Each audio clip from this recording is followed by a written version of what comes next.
একটু ধরেন তো আমি একটু থাকি কেন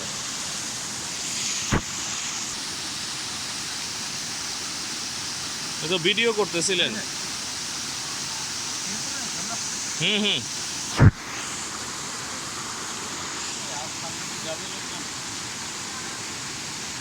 চলেন নাইমা যাই, আর যাওয়াটা ঠিক হবে না।